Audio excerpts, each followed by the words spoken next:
Illegal immigration isn't just a humanitarian challenge. It's becoming a strategic weapon.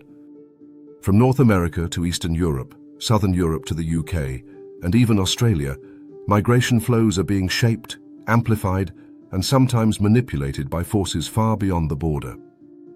In the United States, over 2.4 million migrant encounters were recorded last year. While most arrive seeking opportunity, some analysts warn that authoritarian regimes like Venezuela and Cuba may be quietly encouraging it to offload dissent and strain US systems. Border chaos fuels domestic polarization. And in an election year, that's leverage. In Eastern Europe, Belarus made headlines by funneling migrants from Iraq and Syria toward Poland's border, an act widely seen as retaliation against EU sanctions. Russia, meanwhile, amplifies the crisis with disinformation, stoking division and undermining NATO cohesion. Southern Europe faces relentless pressure across the Mediterranean. Libya remains a launchpad for irregular migration, with smuggling networks thriving in its power vacuum. And this isn't new.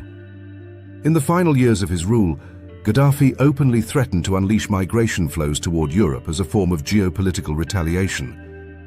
A year later, as NATO backed rebels against his regime, traffickers flooded the Mediterranean. In the UK, over 43,000 migrants crossed the Channel this year.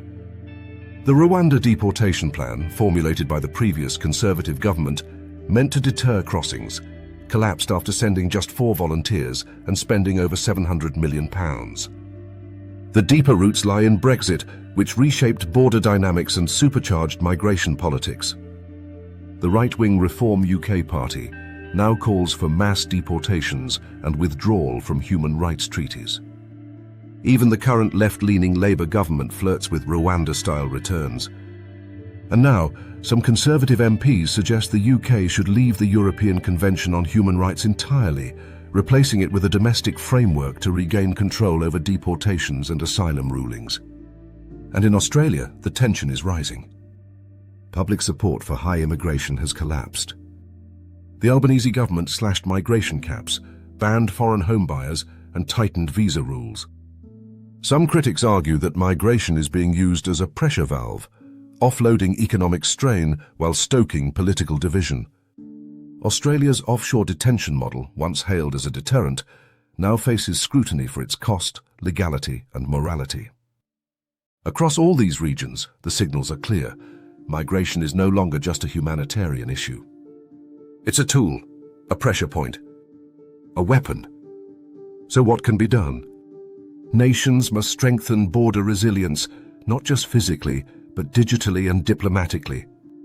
Intelligence sharing, rapid response units, and counter-disinformation strategies are no longer optional. Compassion must coexist with clarity.